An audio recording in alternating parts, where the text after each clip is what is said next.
Wrexham are promoted. They have their storybook ending. You can walk through the fire. You can walk through the fire. When it's down to the wire. You can walk through the fire.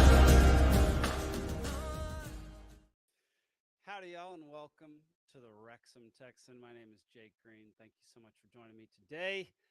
We're coming at you on 5 different platforms. So we're on Facebook, YouTube, Twitter, Instagram, and my favorite, Rumble. So if you have a Rumble account, or if you don't know what Rumble is, go on over to Rumble, get an account, follow me over there, the Wrexham Texan.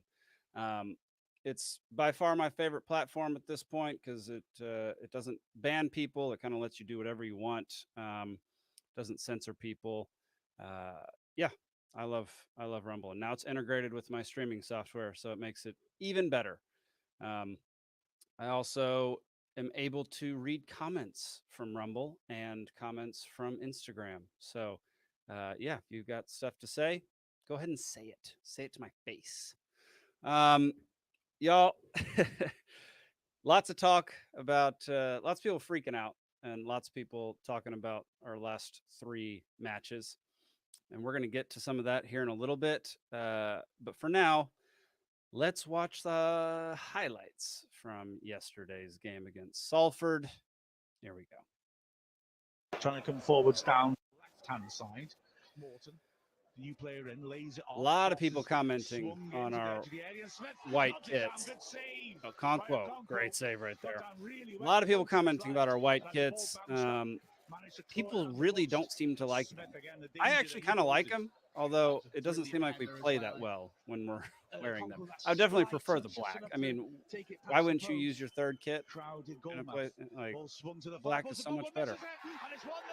All right, so that goal was definitely Okonkwo's fault, in my opinion. It looked like he retracted his hands right before. It looked like he could have punched that out. It looked like he could have punched that out, and I don't know why he didn't. He could have just missed it. I don't know, but I feel like that was one that we definitely should not have given up. I mean, they just dominated us. They're just not very good. Aaron Hayden coming sprinting back. Great save by Okonkwo. And that's the thing. You get some really good flashes of incredible skill with Okonkwo. Obviously, he's a young player. He's going to get much better. So people need to lay off Okonkwo for the most part. This corner, how you can't stop that. You just can't. Like, unless Okonkwo lined up at the back of the net, there's no way he would have gotten that. Like that. That was just the wind may have gotten it a little bit, which may have helped him, or it's just, I mean, that was just absurd. It's incredible. Yeah, he couldn't even reach it. Like that was going to be a goal no matter what. No matter what was happening, no matter who they were playing. Okonkwo, great save again. Okonkwo had his work cut out for him yesterday, y'all. He really had to do a lot to keep us anywhere near being okay in this game. And here we go. Mr. Aaron Hayden with the tap, and then Dalby in the back of the net. That's what we missed from Hayden, is his height and his ability to jump that high to get that ball. We definitely have been missing that in the box, because he just went up and just tapped it over to Dalby. It's freaking awesome. Look at that height, just above everyone. And Dalby just runs to the back of the net to try to snag the ball. It was at this point where I was like, okay, we're going to be fine. Like, we might tie it up before halftime, or we might just have to win it in the second half. Everything felt okay. And then we just started. Mullen. If we had gotten that equalizer, if Mullen had been able to redirect that to the upper 90, I mean, just right over, that would have changed the whole game. The momentum would have been heavily in our favor. I think it would have given us way more confidence. It just barely off. Such a bummer. And they just, some of their passes, like that was so good. How did that not go in? How did they not have someone tap into that end? They had some great give and goes. Their movement was fantastic. They trust each other and clearly have some chemistry with their give and goes and their passing in general, because some of those are, you just got to pray that your man gets there. Just got to pray that your man gets there, or trust that he will. What a shot. Incredible cross. Great shot. Should have been blocked by the defender, but what are you going to do? Oh, Hayden came so close to stopping that. What a play. What a play. No way Okonkwo can stop that. The fouls and stuff this game were frustrating. Freaking, they almost got 4 on us, y'all. They almost scored 4 goals on us. They're down near the bottom of the table. It's painful to watch recently. Should that have gone in? That's the question. I haven't seen this angle yet. I mean, Okonkwo couldn't have stopped that. If it had just been 6 inches below, it would have gone straight in the back of the net. And there's the game. 10 minutes of injury time. Should have been like 12. Y'all, I mean, utterly painful. Painful to watch. Painful to think about. Nothing about that game screamed Wrexham. There is something going on with our away form, because when we're away, we are just horrendous. And we're going to get to some of the comments here and the league table and all that kind of stuff. But I don't know what it is about our away performance. What is it? We're like 14th or 16th if you just count away games. And the difference between that and we're first if we just count home games. So the difference between those two is pretty dramatic.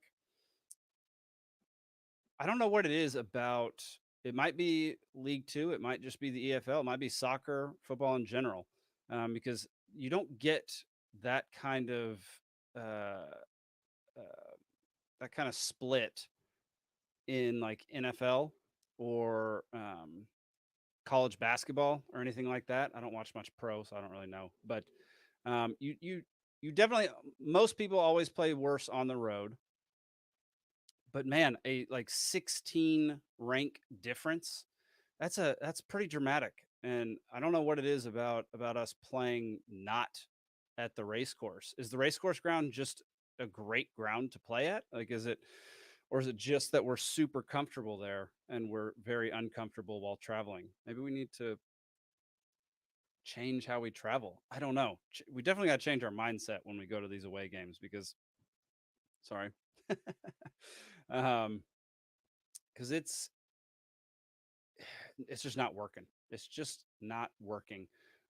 Let's look at the table real quick. So just to put things in perspective, we're still in the playoff hunt. There is no reason to freak out. We're going to get into that here in a minute. But I mean, the fact that, look how far down Salford is. Friggin' 19th. They have 34 points. Their goal spread is -10. Ours is 15, and we have 52 points. We should not be losing 3-1 to Salford. We just shouldn't.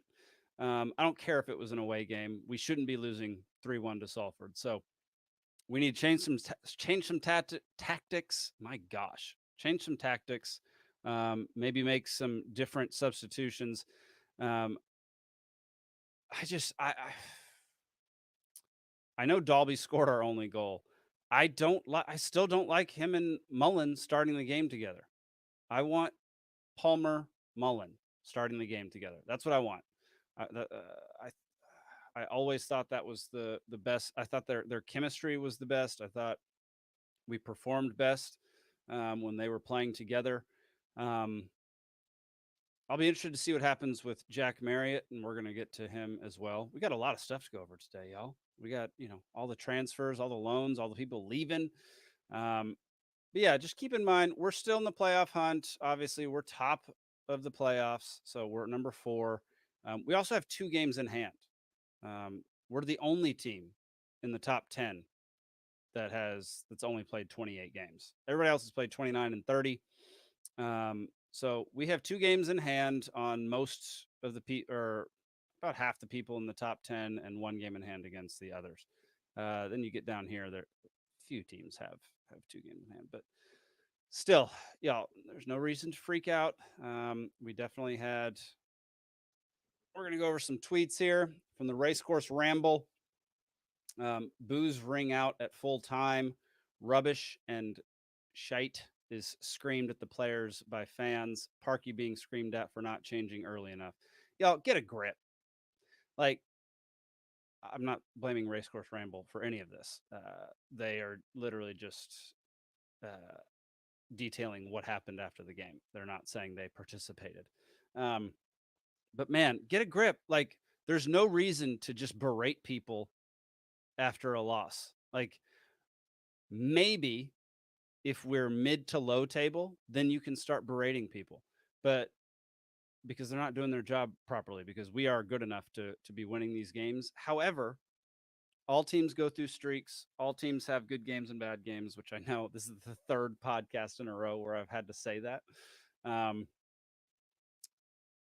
Just keep in mind, actually, we're going to get to the next one. Let's see. Oh, yeah. Fearless in Devotion says, as semi-ridiculous as it sounds, this feels like a mini crisis. Leaking goals for fun once again, and performances are well below par. Thoughts? 69% of people agree.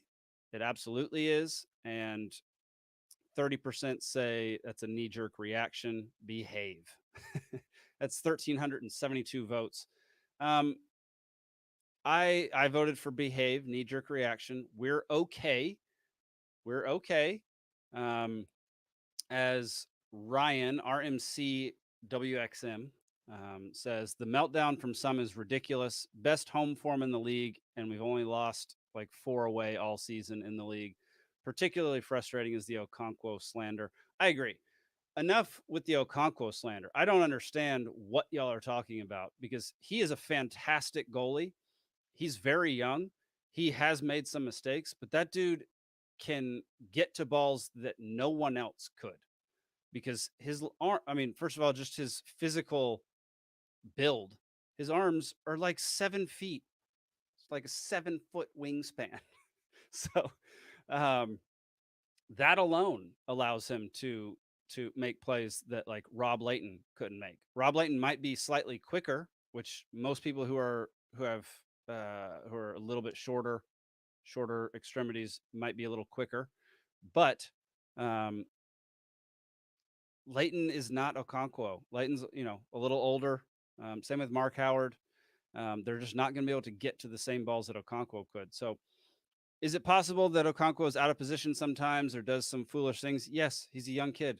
Let him grow, let him figure it out. He's still working his way into the like into the chemistry of the team. And we just need to give him some time. And that's another annoying thing is we haven't signed him yet. Like, he's not ours. So in his brain, he's thinking like, I'm just trying to play the best to my ability. And what's the point? I mean, it would be hard to know that you're going to be leaving at the end of the season, or to be uncertain whether or not you're going to be staying or leaving at the end of the season. That's a hard thing. And so I imagine that makes it harder to create chemistry with the rest of the team. If your future is uncertain like that, I feel like that would get into your head. So let's go easy on Okonkwo. He's been crushing it for us.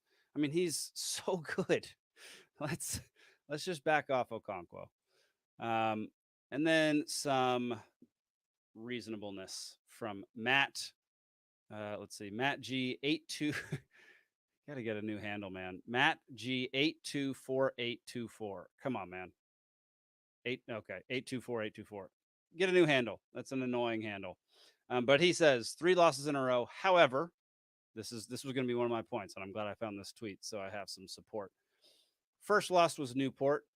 It was away, and we were dealt a red card 18 minutes in, and we lost 1-0. I mean, come on. Second loss was a cup tie against a championship side, Blackburn, away again. Championship team, away. It was clear that we were not up to snuff with a championship team. Today we were crap, that's true. But today was also the 6th away match in 8 contests, and the previous 2 losses were not outrageous with the red card and playing 2 leagues up. I think we need some rest from this streak of road matches, and we need to get our crap together, that's for sure, but let's not all hit the panic button just yet. I agree, Matt. I agree 100%. I don't like losing 3 in a row. It makes it much more painful to have these podcasts and to just think about what's going to happen in the future. It makes you feel less excited about the next match, way more nervous, which we'll get to that at the end of this podcast. Way more hesitant to get really into it, to like really put your heart into the game. As a fan, it makes it a little more difficult to do that if you've just lost 3 in a row, because you just don't want your heart to get broken for a 4th time in a row. However, we are playing at home next time, so we'll be just fine. We'll get to that here in a little while. And then our very own Millie Tipping, just super casual about it. Another stadium. She got to visit another stadium. Not the result we wanted. We go again on Saturday back at home, a debut for her Jacob Mendy flag, which is awesome. Love that. Also got a picture with the great Luke Young, who seems super thrilled to see her. Yeah. Oh, also got a great pic of McLean setting up for a corner. Gosh, I can't wait to go to a game. Oh my goodness. But yeah, stayed positive. Great positive post. Love that that Millie keeps it positive in these situations. And yeah, back the boys is what she says. Back the boys, y'all. We're gonna be fine. We're gonna be a-okay. There really is no there's really no reason to freak out. We're in League 2. We're not in the National League anymore. We're not going to go back to the National League this season. So I don't. Maybe just people expect us to climb straight to the Premier League as quickly as is humanly possible. That ain't going to happen. It's just not going to. It's not how the entire process works. It takes. I would say we'd be up there. The earliest possibility would be like 2031, something like that. So buckle up, enjoy the ride, look out the window, love the view. Just enjoy your time in each league and just watch us grow. Don't complain. Complaining does nothing for anybody. It's bad for you. It's bad for the club. It's bad for other fans. Don't do it. There's just no reason to whine all the time. You can put out a complaint every now and then, but don't harp on it. Don't sit there and whine and take it out on the players in the team, okay? And the coaches, because that's literally is not going to help anyone, especially when we are doing just fine. We're doing just fine. All right. Many people out there, I saw so many of these, think it's the white kits. I think it's the white kits that are the problem. They think they're the reason that we're cursed on the road recently, and maybe we should just stop wearing the white kits. That might actually solve the problem. I don't know. I don't particularly love seeing them out on the pitch. I like when you're close up, I like them, but like when it's zoomed out during a match, I don't really care for them. They don't look that great. I don't know why they went with the blue United logo. They should have changed, made it black and white, or just done something else. Besides, the colors are just a little off to me. But yeah, it could very well be that the white kits are cursed. I don't know. Might be the case. All right. Yeah, I don't know. Not much more to say about that, y'all. I mean, we were utter garbage. Maybe we should talk about the stats for a minute. I do like to talk about the stats. Maybe we should just do that for just a second. If the dadgum website would load. There we go. Salford match report. Share this tab. All right. I mean, we were terrible. Well, first of all, what do y'all think of the lineup? What y'all think of the lineup for this one? Tunnicliffe, really solid for us. Surprised me that he was starting. I don't know why it surprised me, but it did. Aaron Hayden, he's been great since he's been back. He's been fantastic. Loving it. If he can stay healthy, I am 100% on board with keeping Aaron Hayden. If he stays healthy through the end of the year, I say we keep him. If he gets hurt again, I think it's time to part ways. Let's see. Barnett, McLean, fantastic. I love Andy Cannon, Elliott Lee, perfect. George Evans, and this is the only. I want Ollie Palmer. I want Ollie Palmer. We're going to talk about Jack Marriott here in a bit, and Fletcher. Obviously, Fletcher's a super sub. I'm super happy with. So, yeah, I guess Dalby and maybe Tunnicliffe would be the only ones that I would have changed. Just because I do like. Is Cleworth hurt? Because he wasn't even in the subs yesterday. I didn't even look that up. Whoops. Anyway, let's get to some Wrexham news that everyone already knows, but we're going to talk about it here because I haven't talked about it yet. Liam McAlinden is gone. He was, as it says here, he was Phil Parkinson's first Wrexham signing, and he's gone after 3 years with the club. It says he made 64 appearances and scored once, including 6 appearances this season for the Red Dragons. That right there, 64 appearances, scoring once. He's a striker. Like that's not good enough. Like it seems like he was well loved. He's a 30-year-old. Seems like he was loved in the locker room and in the town. However, that few number of goals, that one goal over 64 matches is just not. It's just not good enough. So, you never like it when somebody leaves, but it's understandable in this case. And then we have another one. Bryce Hosanna is now gone as well. Mutual consent, left the club. Bryce was really good. Good young player. Played 46 times, scored twice. I mean, he scored more than McAlinden did in fewer games. I mean, I wouldn't have minded if we could have kept him because he did do well whenever he played. I don't really remember any times thinking, "Oh my gosh, Bryce Hosanna, why?" Seems like he, it is what it is. He hasn't played in a while. He's played 3 times this season, so it makes sense that that he is no longer on the squad. Sorry, I'm going to close out some of these tabs because my computer's starting to run a little slow. And then this one, I have bittersweet feelings, which I kind of suspected this would happen. One of my favorites, Jake Bickerstaff, to join Accrington Stanley until the end of the season. And just as a reminder, Accrington Stanley is in League 2. So they're in there with us. They're further down the table than we are.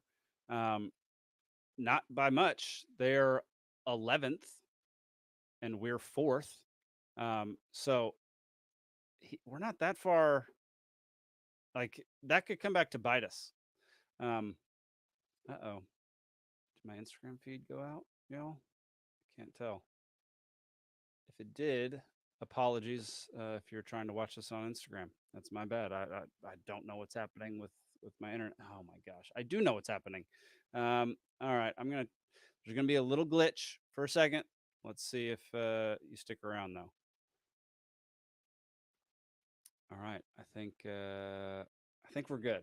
All right. So generally I'm plugged into Ethernet, which is the fastest possible way to record this and to live stream this, but I had the Wi-Fi on because I was using my computer away from the Ethernet port yesterday, and so that I don't know why the stupid computer prioritizes Wi-Fi over Ethernet, and so if I'm on Wi-Fi, the Ethernet is kind of obsolete half the time, which drives me nuts because all I want to do is keep it on Ethernet. Anyway, that's dumb behind the scenes stuff. Jake Biggerstaff, I love this guy. I think he'll come back. I love that he's going to get to play because I think he could potentially start for Accrington Stanley. Actually, let's see if we can go. Let's go look at their roster now. And see if, one thing I wish there was much better statistics on each of the players, like personal statistics. Because you just don't get like in a centralized place. I guess we are down at League Two, so there's probably fewer.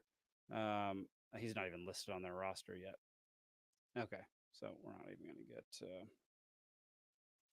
to get to talk about that. Anyway, I wish there was more personal statistics on everything, because I want to know how many minutes everybody has played, how many goals, how many assists, how many red cards, like all that kind of stuff. That's I would like to know where Bickerstaff stacks up to these people, and just as far as talent goes, because I remember Accrington, but I don't remember most of their players. Like I barely remember any players from other squads. There's so many teams in these leagues, and we're new to the league, so I would have remembered people from Notts County because we played them for the past 2 years. Yeah, so I'm going to miss Jake Bickerstaff, but I'm very happy that he's going to get to play at a different club and not just ride the bench and come in desperate situations for us. I think that'll be very good for him. Well, let's get to know some of our newbies. Mr. Luke Bolton, who got to play a little bit yesterday, made a bonehead play at one point, got tackled. Should have known there was a guy behind him. It is what it is. I'm not judging somebody after one dadgum play, after one game that he played a minimal amount of time in. But I've got his whole history right here. Let's see. He started off in Man City Youth, went up to the under 23 squad, then went to Wickham, I think, Wickham, whatever it is. It's a loan transfer. Went back on loan. He went to Wickham and then came back to Man City under 23s. Then got loaned to Luton. Then came back again. Got loaned to Dundee United. I guess that's a Scottish team. Then came back to Man City. Got transferred to Salford in January of 2022, and now he is in Wrexham. Not much known about him. Scored 5 goals in League Two. I like that. I don't know how many in 20 games, I guess. 20 games he's played. Why did it do that? 20 games and 5 goals. I'm on board with that, especially since he's a daggum right back. So he's back here. He's where I don't know who he would come in for. So I guess that's Barnett, maybe. Barnett's spot. Who else would that be? Yeah, I think that's Barnett's spot. So it's interesting. Hang on one second.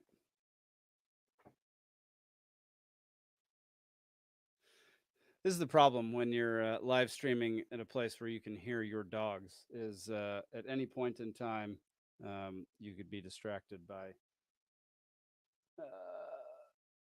whatever nonsense they're getting up to in the backyard.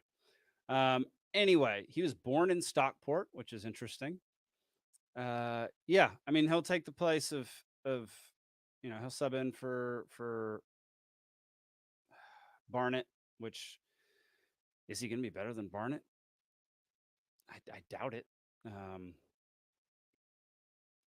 Barnett is so quick, so fast. One thing, I mean, handsome looking dude. Let's see. Share this tab instead. There we go. Here's his Instagram if you want to go follow him. Luke Bolton 07. He is now a professional footballer for some AFC. And then Jack Marriott. Now, this is the more perplexing sign. 29-year-old, which isn't the youngest. It's older than Mullen. Started his career in Ipswich in 2013. He's played for 10 clubs, which we're going to get to in a second. He spent 3 seasons in the Championship with the Rams before teaming up with Sheffield Wednesday. So I like that he's been in the Championship. He scored 9 goals in the second highest division. Okay. Standout season was 2016-2017 during his first spell with Peterborough as he netted 27 goals. That's not bad. 80. Let's see. During his time wow, that's crazy. Kenilworth Road. That is a road I used to live on. That's wild. He made 80 appearances and scored 14 times in League Two with the Hatters. It's a weird signing. I'm interested to see what other people have to say because he doesn't seem like a standout. These stats are mediocre, but it does show his not his stats. I just mean the stats listed on this website don't seem complete or very reliable, but his history does. Started with Ipswich, did a lot of loans, had a lot of loans starting in 2013. Played for Woking, Gillingham, Woking again, Carlisle United, Colchester, Peterborough, free transfer from Luton to Peterborough. So he went from Ipswich to Luton, Luton to Peterborough. Another transfer to Derby, then another transfer to no, that's a loan transfer to Sheffield Wednesday, and then end of loan, came back to Derby, went to Peterborough on a free transfer, Peterborough to Fleetwood, and now Fleetwood to Wrexham. It's interesting. His 2.4 million during the Derby Sheffield one, and 1.2 Derby to Peterborough, 900,000. Now it's 700,000. It's interesting. I don't really know where he's going to fit in, or why. I mean, I know Parkey loves to sign players and not to get folks on loan. But he's 29. I would say past his prime. I would have preferred, honestly. I haven't seen this guy play, so I don't know. But gut reaction is I would have preferred to just keep Bickerstaff and play him more often. Bickerstaff's much younger. He's got a ton of potential. He's fast and he hustles. So I'll be interested to keep an eye on Jack Marriott and see. I'm guessing he will take the place of Dalby up front to start games with Mullen, which also leaves you wondering, we have Fletcher, Palmer, Dalby, Mullen, and Marriott up front now. So who's going to be starting when is a big question, and who's going to be starting with who, and what's the chemistry going to be like? Because, like I said, Mullen and Palmer have a lot of chemistry. Marriott, I don't know. I don't really know his style of play. He came in for a few minutes yesterday, seemed to do fine. Had one play where he just barely missed Lee. Could have been really solid play, but I don't really know. Yeah, I guess I'm just hesitant just because he's a new player. We haven't seen him before. I don't really know how it's going to go. So maybe we'll just put a pin in it and come back to it. Same with Bolton. I don't really like the idea of replacing Barnett. I love Barnett. I think he is so fast and so good. So I don't know, y'all. It's a weird signing. It's a weird signing, in my opinion. Not that I have anything against Jack. Why are these guys so handsome? It's absurd. Everybody we sign is a new handsome fella. If you want to go follow him on Instagram, it's Jack Marriott 14. And yeah, professional footballer at Wrexham AFC. So there you go. I don't know, y'all. I don't know. I'm interested to see what Parkey does with these new players, why he chose them. I guess we'll find out if he made the right calls. What are your thoughts? Did he do the right thing by signing Jack Marriott and putting Bickerstaff out on loan, or would you have preferred him to keep Bickerstaff, not worry about Marriott, save some money, and maybe spend some money on another defender? Because one thing I would like to mention, I talked about this with one of my buddies the other day, is I love Ben Tozer. I think he's a rock for us down at the back end in our defense.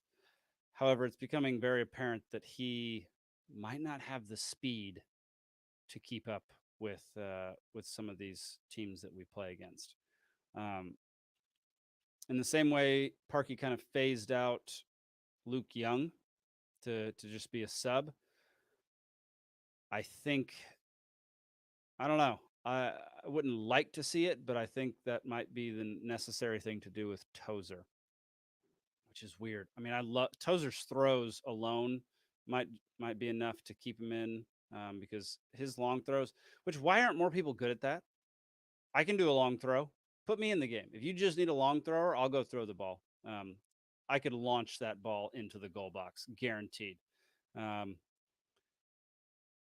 Yeah, why aren't more people good at that? I don't get it. It's maybe it's just because I grew up playing football and baseball and just being able to throw. Like, that was, I grew up playing soccer too, but I played football and baseball longer than I played soccer. So maybe just having those skills is something to do with it, or maybe it's just your build. I don't know what it is, but I could definitely launch a soccer ball into the goal box, well into the goal box. So yeah, maybe that's what's keeping him around, because that is a huge benefit to us. I mean, it's basically like having a mini corner kick every single time we get the ball out of bounds down near their end. So I don't really know what to think of it. Yeah,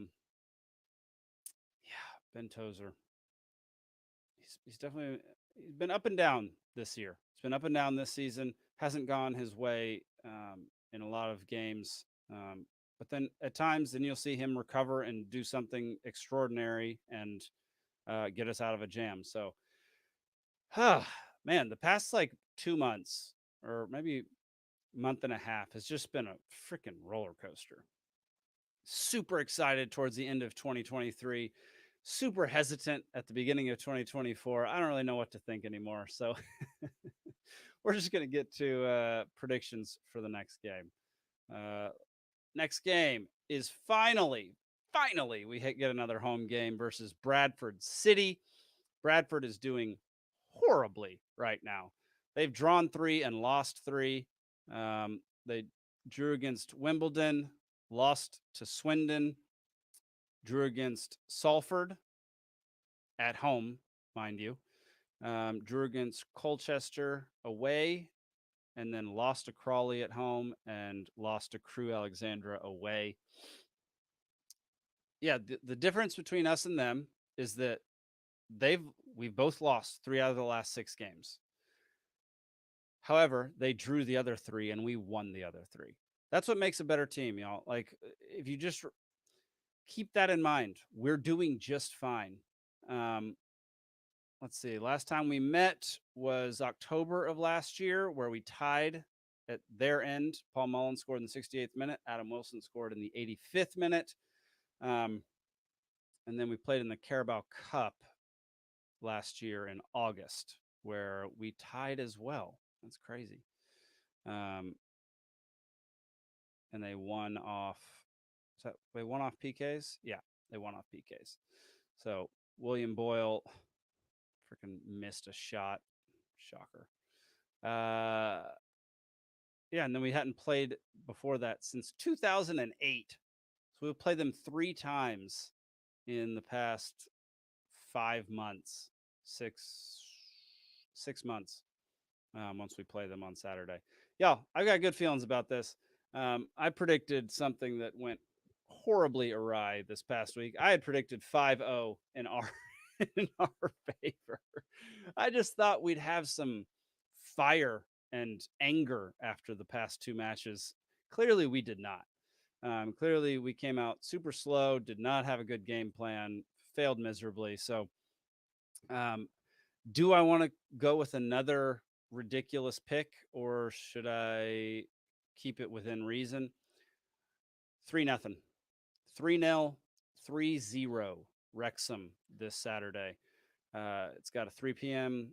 GMT kickoff time, which means 10 a.m. for me, which is perfect. I love those 10 a.m. games for me.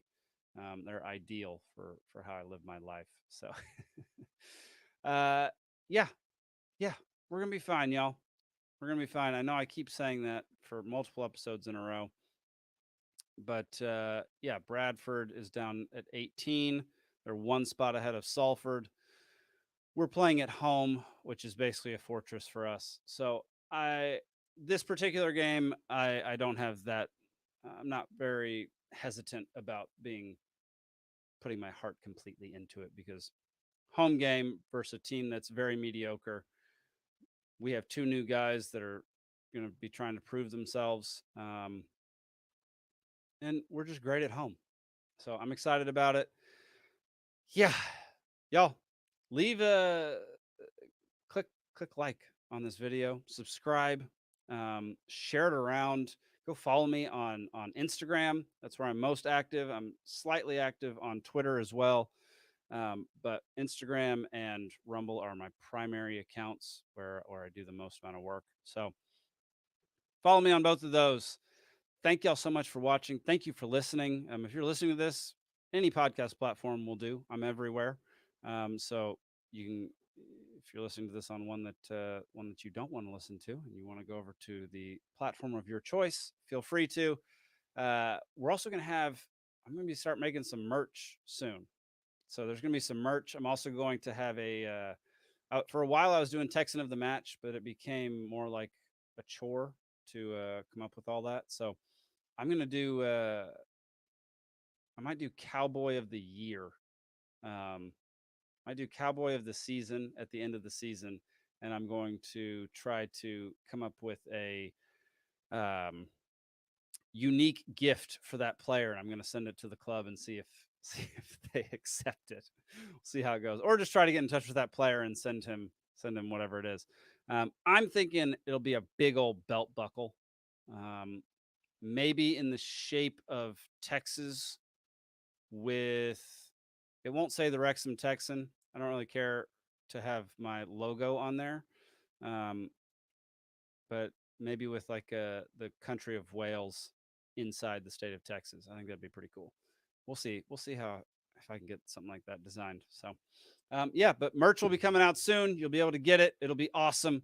And make sure you tune in every week, most weeks, at noon Eastern, 5 p.m. GMT, on every platform that I've talked about: Facebook, YouTube, Twitter, Instagram, Rumble, and my website, PeacefulSea.network.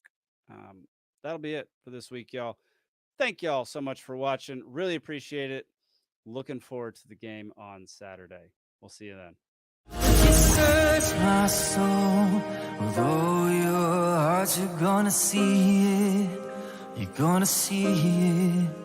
And if you knock my soul with all your strength, you're gonna find it. You're gonna find it.